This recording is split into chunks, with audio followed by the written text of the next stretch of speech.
বিসমিল্লাহির রহমানির রহিম। আসসালামু আলাইকুম ভিউয়ার্স। আমার মা কিচেনে আপনাদের সবাইকে স্বাগতম। চলে এলাম নতুন একটি নাস্তার রেসিপি নিয়ে।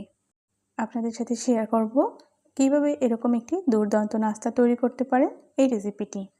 একদমই করে ভরপুর এই নাস্তাটি দেখতেই পাচ্ছেন কতটা ফুলকো এবং কতটা ক্রিস্পি। আশা করি আপনাদের ভালো লাগবে। রেসিপিটি দেখার শুরুতে অবশ্যই একটি লাইক দিয়ে রেসিপিটি কন্টিনিউ করবেন। প্রথম থেকে শেষ পর্যন্ত যদি আপনারা দেখেন তবে এরকম কিন্তু আপনারা ফুলকো ফুলকো এই নাস্তাটি তৈরি করতে পারবেন। এটা দেখতে যেমন অনেক বেশি সুন্দর দেখাচ্ছে, এটা খেতেও কিন্তু দুর্দান্ত। এটা কিন্তু খুবই সামান্য উপকরণ দিয়েই তৈরি করা যাবে। চলুন দেখা যাক পুরো প্রসেস প্রণালীটি। এই নাস্তাটি তৈরি করার জন্য প্রথমে মিক্সিং বলে আমি নিয়ে নিচ্ছি 1 কাপ পরিমাণে আটা, স্বাদ মতো লবণ। এখন আমি দিয়ে দিচ্ছি 1 চামচ পরিমাণে রান্নার রেগুলার সয়াবিন তেল। হাত দিয়ে খুব সুন্দর করে ময়ান দিয়ে নিয়েছি। অল্প অল্প পানি দিয়ে আমি একটি সফট ডো তৈরি করে নিয়েছি। উপর দিয়ে আবারও 1 চামচ পরিমাণে তেল দিয়ে ভালো করে হাত দিয়ে মেখে এই ডোটাকে আমি 10 মিনিটের মতো রেস্টে রেখে দেব। 10 মিনিটে আমি একটি কুট তৈরি করে নেব। এই জন্য এখানে নিয়ে নিচ্ছি 1 কাপ পরিমাণে ফ্রেশ নারকেল কোড়া, দিয়ে দিচ্ছি হাফ কাপ পরিমাণে চিনি, দিয়ে দিচ্ছি এখানে পেস্তা এবং কাজু বাদামের কিছুটা কুচি করা, দেখতে পাচ্ছেন। দিয়ে দিচ্ছি একটা এলাচ, এটা শুধু খুব সুন্দর একটি ঘ্রাণ আসার জন্য। এখন এই সব উপকরণগুলোকে আমি দিয়ে দিচ্ছি একটা কড়াইয়ে। কড়াইটা আমি চুলায় বসিয়ে নর্মাল আঁচে রেখেছি। নারকেলগুলো এবং চিনি সবই দিয়ে দিয়েছি। দেখতে পাচ্ছেন চিনি থেকে পানিটা কিন্তু ছেড়েছে। তো এভাবে আমি নেড়ে চেড়ে কিন্তু একটা কুট তৈরি করে নিয়েছি 2 থেকে 3 মিনিটের মধ্যে।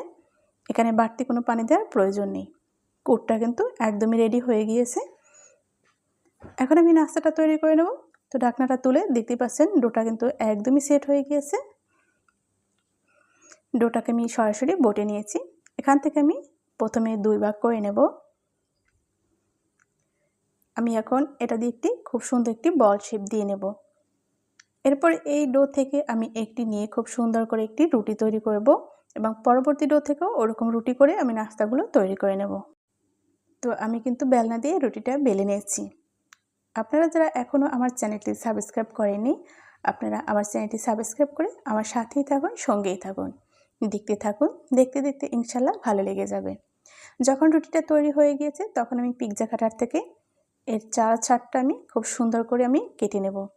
বাড়তি অংশটুকু আমি সাইডে রেখে দেব। আমি এটা চৌকো শেপ দিয়ে নেব। এই রুটিটা কিন্তু রেগুলার রুটির থেকে একটু মোটা, তবে অতিরিক্ত পাতলাও না, অতিরিক্ত পুরো না। একইভাবে কিন্তু আমি 2টা রুটি এরকমভাবে কেটে নিয়েছি। আমি যে কুটটা তৈরি করেছিলাম ওখান থেকে আমি 1 চামচ করে কুট দিয়ে দিচ্ছি। এখানে আমি 3টে লেয়ারে কিন্তু আমি এই কুটগুলো দিয়ে দেব। আশা করি দেখে আপনারা বুঝতে পারবেন। এই নাস্তাটা কিন্তু তৈরি করা খুবই সহজ, খেতে কিন্তু দারুণ লাগে। একবার হলেও বাসায় ট্রাই করবেন, আশা করি আপনাদের ভালো লাগবে। এখন আমি উপর দিয়ে বাকি রুটিটা দিয়ে দিচ্ছি। দেখতেই পাচ্ছেন একদমই কিন্তু সেট হয়ে গিয়েছে। হাত দিয়ে একটু খুব সুন্দর করে চেপে চেপে নিচ্ছি, এতে কিন্তু কাটতে সুবিধা হবে এবং এর পরবর্তীতে এটা কিন্তু খুলে যাবে না যখন আপনি তেলে দেবেন। পিৎজা কাটার দিয়ে আমি সবগুলোকে একই শেপে কেটে নিয়েছি। আমি একটি নাস্তা আপনাদেরকে তুলে দেখিয়ে দিচ্ছি কতটা সুন্দর হয়েছে। দারুণ একটা ডিজাইন পড়েছে। সবগুলো নাস্তা আমি তৈরি করে নিয়েছি। এগুলো ভাজার জন্য আমি চুলায় একটি প্যান বসিয়ে দিয়ে পর্যাপ্ত পরিমাণে সয়াবিন তেল দিয়ে কুসুম গরম করে নিয়েছি। ওই গরম তেলের মধ্যে আমি একে একে সব নাস্তাগুলো দিয়ে দিচ্ছি। তবে চুলার আঁচটা কিন্তু মিডিয়ামে রাখতে হবে। হাই হিট করে এই নাস্তাগুলো ভাজা যাবে না, তবে কালার চলে আসবে কিন্তু একদমই ক্রিস্পি হবে না। যখন নাস্তাটা একটু ফুলতে শুরু করেছে আমি ওই মুহূর্তে উল্টিয়ে দিচ্ছি। এভাবে উল্টে পাল্টে 4 থেকে 5 মিনিটের মতো ভেজে নেব। ভিউয়ার্স, আপনারা খুব সুন্দর সুন্দর কমেন্টস করে জানিয়ে দেবেন আজকের রেসিপিটি কেমন লাগলো। আপনাদের কমেন্টস আমার অনেক অনেক ভালো লাগে। আশা করি রেসিপিটি আপনারা সম্পূর্ণ দেখবেন আর এরকম রেসিপি আপনিও বাসায় তৈরি করে উপভোগ করুন। চাইলে কিন্তু আপনারা পুরো চ্যানেলটি ভিজিট করে আসতে পারেন। আমার দারুণ দারুণ রেসিপি দেওয়া রয়েছে, আশা করি আপনাদের ভালো লাগবে। চ্যানেলটি সাবস্ক্রাইব করতে একদমই ভুলবেন না। দেখতে পাচ্ছেন এরকম নাস্তাগুলো কিন্তু আমি 4 থেকে 5 মিনিটের মতো একটু ভেজে নিয়েছি এবং নাস্তাগুলো কিন্তু খুব সুন্দর করে উঠেছে। যখন এরকম দুর্দান্ত একটি কালার চলে এসেছে তেল ঝরিয়ে আমি নাস্তাগুলো তুলে নেব।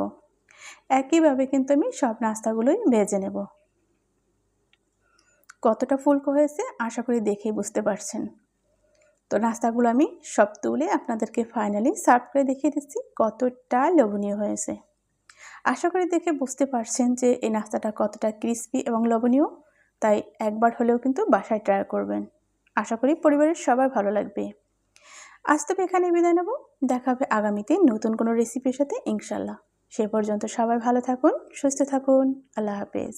আসসালামু আলাইকুম আ রহমতুল্লাহি আ বারাকাতুহু।